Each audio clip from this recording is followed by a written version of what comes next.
You're not about to hear another Pablo Escobar story. You're not going to get a flashy kingpin with gold-plated guns, nor social media stunts. What you're getting is worse.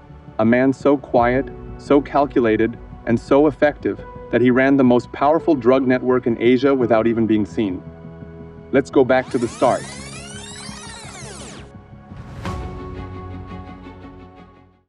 Very little is known about Sir Chilop's early life. He was born in Guangzhou, southern China, sometime in the early 1960s, October 25th, 1963, to be exact. That's about all anyone can say with certainty.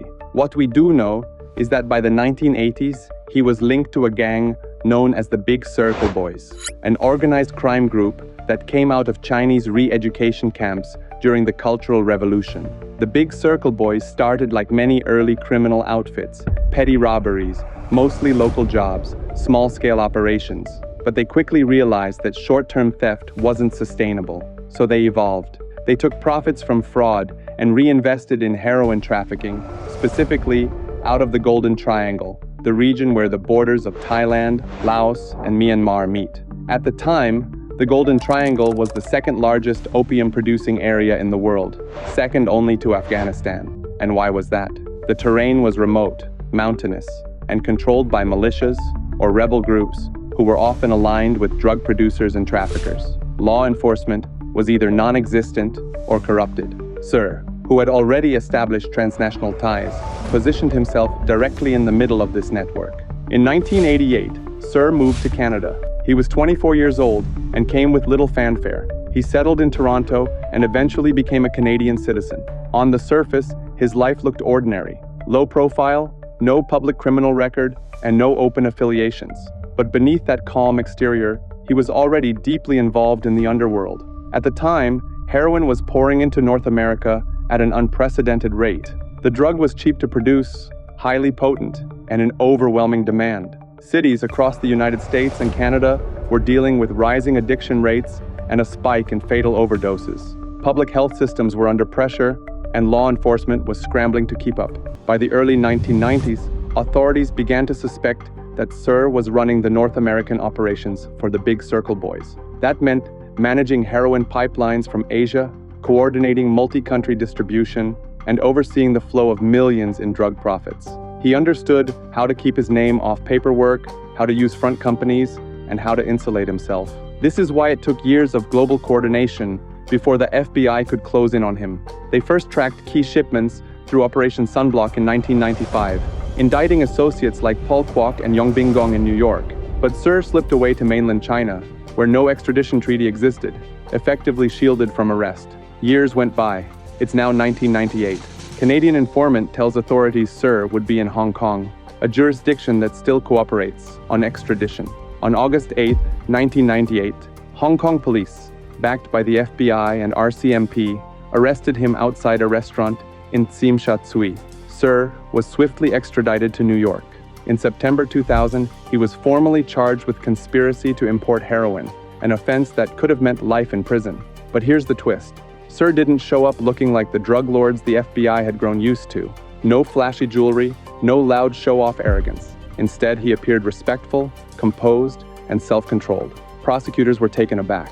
Facing life behind bars, Sir pled guilty to a single count. In court, he pleaded for leniency, citing plans to open a restaurant, care for his sick parents, and support his son born with a lung condition. He expressed great sorrow and remorse. His strategy worked. Instead of life, he received a 9-year sentence and was sent to the low-security Federal Correctional Institution in Elkton, Ohio. Inside Elkton, Sir kept a low profile. Fellow inmates remember him as easygoing and humble, but while doing time, Sir made a key connection. A dual national named Chung Chak Lee, another criminal with experience and international ties. This would become one of Sir's most important relationships. When he got out in 2006, Sir was supposed to be under supervised release in Canada, but he vanished. No sightings, no social media. For years, there was no trace of him. Police agencies across North America and Asia had nothing to work with. It was like he no longer existed, but he was still moving. By 2011, Sir and his family had registered a business in Hong Kong, an investment group. On paper, it was legitimate. In reality, it was the front for something massive. Together with his former prison contact, Chung Chak Lee, Sir started building what would later be called the company. To law enforcement, it became known as Sam Gor. In Cantonese, that means brother number 3, a reference to Sir himself. What made this new syndicate so dangerous wasn't just its size or scale, it was its structure.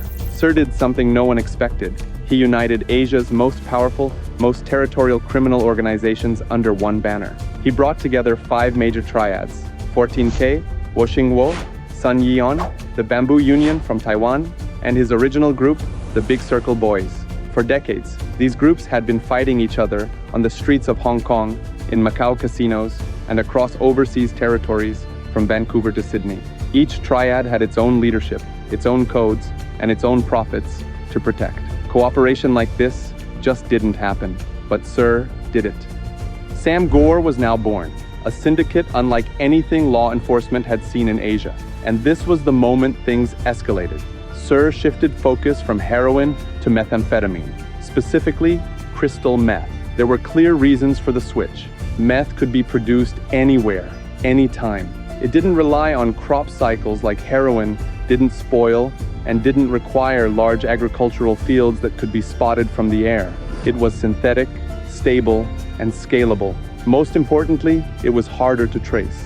That made it ideal for industrial-level trafficking. Myanmar's Shan State became ground zero for production. The area had everything Sir needed: weak law enforcement and high-level corruption.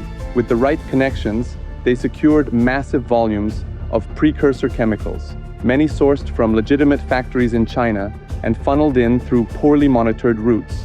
Next, super labs were built, reports say some of which could even churn out 30 tons at a time. The meth was shipped across borders hidden in tea packets or carried through jungles on foot. If that wasn't enough, Sam Gor also used boats.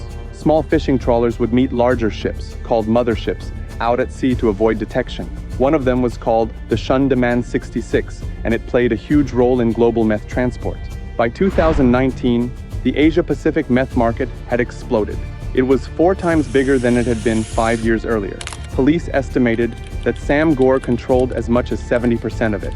That's billions of dollars, laundered, hidden, reinvested, and spread across borders. And Sir, he was living like a CEO with unlimited cash flow. He flew private, stayed in luxury resorts, and hosted exclusive parties for his top-tier lieutenants. According to investigators, he once dropped 60 million euros in a single night at a Macau casino. But despite the spending, he kept a low public profile. No flashy headlines. Most people had never heard his name. Still, Sir never traveled alone. He was always surrounded by an inner ring of protection. Thai kickboxers, flown in to serve as his personal security. Investigators in Australia, Myanmar, and the US had been circling the same mystery for years. Meth was flooding their countries. Labs were being dismantled, traffickers arrested, shipments seized, but none of it pointed to one person. The network was too clean, too quiet. And then, everything changed on November 15, 2016, at Yangon International Airport.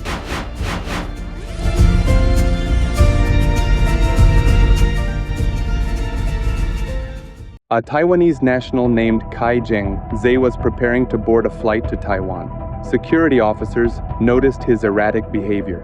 Nervous, fidgeting, hands visibly blistered and peeling. That kind of skin damage was a known side effect of direct contact with raw meth chemicals. They pulled him aside. A search revealed 160 grams of ketamine strapped to his thighs, but the drugs weren't the story.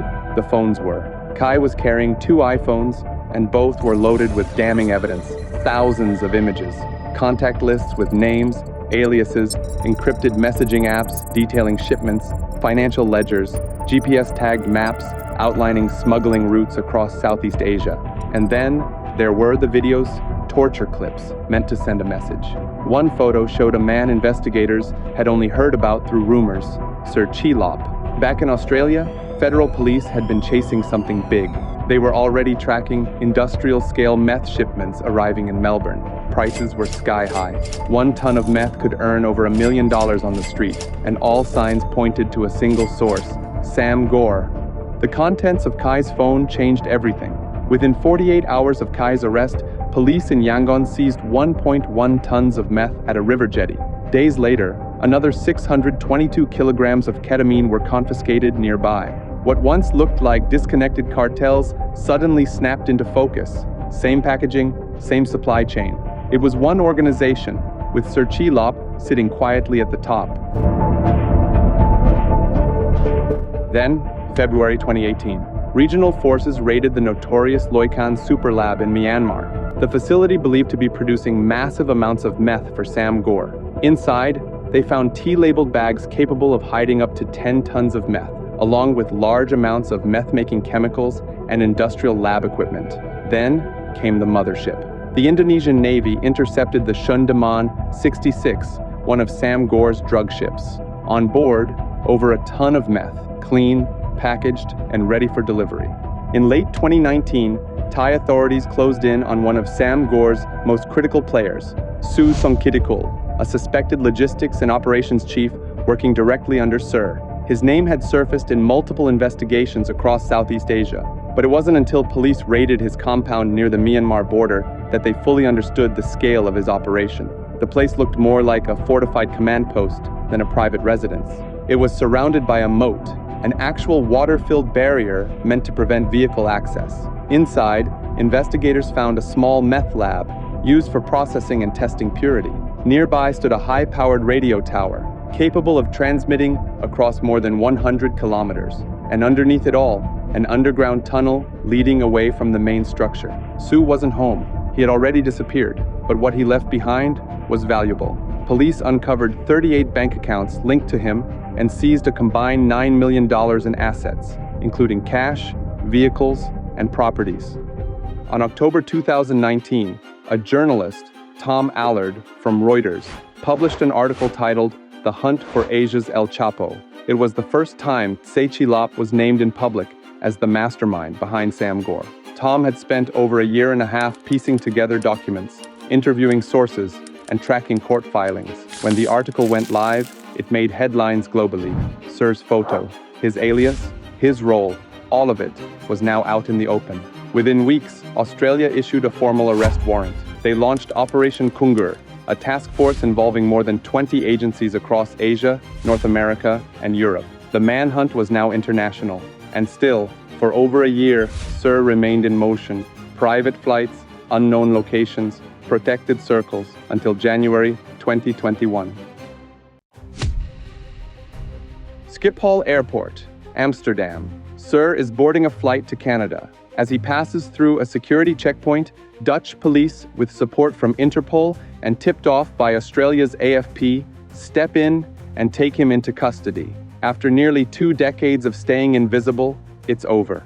Australia's federal police immediately called this one of the most significant arrests in the country's history, potentially the most important since the reign of the Melbourne gangland-era bosses. Meanwhile, the United Nations Office on Drugs and Crime adds weight, labeling Sir one of the world's most wanted fugitives, and comparing his infamy to El Chapo himself. But the fight is far from over. Sir is held in the Netherlands as he battles extradition. He and his legal team argue that Australia manipulated the path he took from Taiwan to the Netherlands to bypass Taiwanese law and grab him on more favorable grounds. Courts in Amsterdam review his appeals in mid-2021, but by November 2022, his legal avenues are exhausted. He withdraws his pleas and accepts his fate. On December 22, 2022, he lands in Melbourne under tight AFP escort.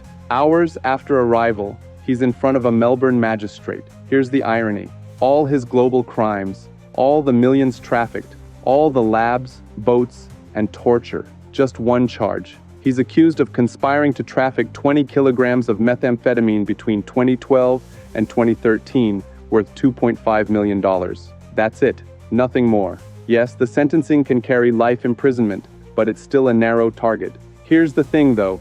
Prosecutors are sticking to what they can prove beyond a reasonable doubt. They're not going after billions. They're going for the sure thing. And now, Sir's court fight has begun. He denies all allegations, telling judges the press has hyped him up. Mass media are calling me a drug kingpin, but that is not true, he claims. He's not alone in the dock. His old prison buddy and syndicate architect, Chung Chak Lee, is also extradited and charged, named as a co-conspirator in the 2012 scheme.